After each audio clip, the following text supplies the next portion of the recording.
tanggapan juga dari kegiatan anti korupsi soal ujung aliran dana spekulasi nipu ini, termasuk dugaan adanya dana dalam kasus pemerasan pimpinan KPK. Dalami hasil penggeledahan yang dilakukan di Kementerian Sosial untuk kasus korupsi bansos. Shalom. Halo. Pada kesempatan kali ini, kami akan berkampanye tentang anti korupsi. Perkenalkan, nama saya Marlene Saranita Manungtuan dengan NIM 421-23053. Saya Sufiani Takaro dengan NIM 42123051. Saya Rinaldi Mikali Fitlikwatu dengan nomor NIM 4212080. Saya Helena Graciela Molerati dengan NIM 421230067 dari Program Studi Administrasi Publik Fakultas Ilmu Sosial dan Ilmu Politik.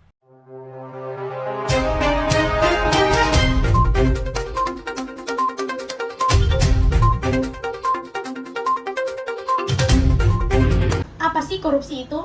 Korupsi adalah tindakan bersifat buruk menyangkut penyalahgunaan kekuasaan dan uang untuk kepentingan pribadi, golongan, kelompok, atau keluarga. Menurut Kamus Besar Bahasa Indonesia, korupsi adalah penyelewengan atau penyalahgunaan uang negara, perusahaan, organisasi, yayasan, dan sebagainya untuk kepentingan pribadi dan golongan. Sejak kapan korupsi masuk ke Indonesia? Menurut Inspektorat Jenderal Kementerian Pendidikan Kebudayaan Republik Indonesia, sejak zaman kolonial, praktek korupsi telah terjadi di Indonesia.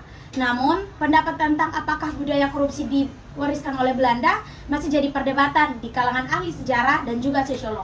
Beberapa orang menyetujui tentang argumen tersebut, namun beberapa orang mengatakan tidak tentang argumen tersebut. Pernyataan tentang korupsi seakan tak pernah berhenti mewarnai layar kaca. Para pelaku korupsi adalah para pegawai atau para pejabat pemerintahan yang menempati posisi paling strategis. Lantas, kita jadi bertanya, hidup mereka sudah enak, gaji pastilah besar, semuanya sudah dimiliki. Lalu, kenapa masih saja adanya korupsi? Mari kita bahas penyebab korupsi. Faktor penyebab eksternal. Yang pertama, aspek sosial. Kehidupan sosial seseorang berpengaruh dalam terjadinya korupsi, terutama dalam lingkungan keluarga. Bukannya mengingatkan atau memberi hukuman, keluarga malah justru mendukung seseorang melakukan korupsi demi memenuhi keserakahan mereka. Yang kedua, aspek politik. Keyakinan bahwa politik untuk memperoleh keuntungan yang besar menjadi faktor eksternal penyebab korupsi. Tujuan politik untuk memperkaya diri pada akhirnya menciptakan money politik. Yang ketiga, aspek hukum. Hukum sebagai faktor penyebab korupsi bisa dilihat dari dua sisi. Yang pertama, sisi perundang-undangan dan lemahnya penegakan hukum. Yang keempat, aspek ekonomi. Faktor ekonomi sering dianggap sebagai penyebab utama terjadinya korupsi, di antaranya tingkat pendapatan atau gaji yang tak cukup untuk memenuhi kebutuhan. Fakta juga menunjukkan bahwa korupsi tidak dilakukan oleh mereka yang gajinya pas-pasan saja. Korupsi dalam jumlah besar justru dilakukan oleh orang-orang kaya dan berpendidikan tinggi. Yang kelima, aspek organisasi. Faktor eksternal penyebab korupsi lainnya adalah organisasi tempat koruptor tersebut berada. Biasanya organisasi ini memberi andil terjadi korupsi karena membuka peluang atau kesempatan. Ada pula dampak negatif yang sangat merugikan masyarakat dan negara. Dampak negatif dari korupsi yaitu yang satu, korupsi menghambat pembangunan ekonomi dan sosial. Yang kedua, korupsi menciptakan ketidakadilan dan keseimbangan dalam masyarakat. Yang ketiga, korupsi merusak kepercayaan publik terhadap pemerintah dan lembaga publik. Yang keempat, korupsi membuat iklim bisnis tidak stabil dan tidak dapat diprediksi. Yang kelima, korupsi dapat memperburuk kemiskinan dan mengalihkan sumber dana yang seharusnya digunakan untuk mengurangi kesenjangan sosial dan meningkatkan kesejahteraan masyarakat. Untuk mencegah terjadinya korupsi, ada beberapa cara yang harus dilakukan. Yang pertama, meningkatkan pendidikan dan kesadaran masyarakat tentang pentingnya integritas, etika, dan akuntabilitas dapat membantu mengurangi korupsi. Yang kedua, membangun sistem yang transparansi dan akuntabel adalah kunci dalam memerangi korupsi. Yang ketiga, menerapkan hukum yang tegas dan efektif terhadap pelaku korupsi yang sangat penting.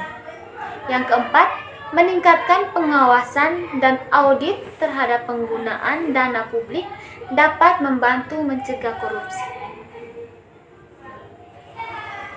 Apakah korupsi dapat dihilangkan dan bagaimana caranya? Korupsi adalah masalah yang kompleks dan sulit untuk dihilangkan sepenuhnya. Namun, langkah-langkah dapat diambil untuk membatasi dan mengurangi korupsi. Berikut adalah faktor-faktor yang dapat dipertimbangkan. Yang pertama, kesadaran dan komitmen. Kesadaran akan dampak negatif korupsi dan komitmen untuk melawannya adalah langkah awal yang penting. Yang kedua, penguatan hukum dan penegakan hukum. Pembuatan undang-undang yang ketat dan efektif untuk melawan korupsi serta penegakan hukum yang tegas terhadap pelaku korupsi sangat penting.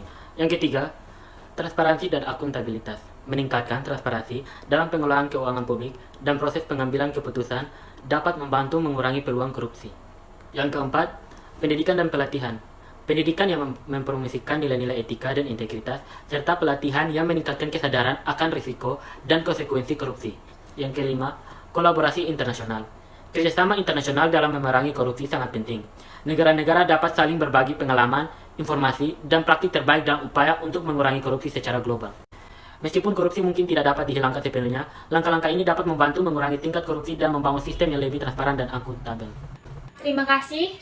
Terima kasih semuanya. Terima kasih telah menonton video kampanye kami.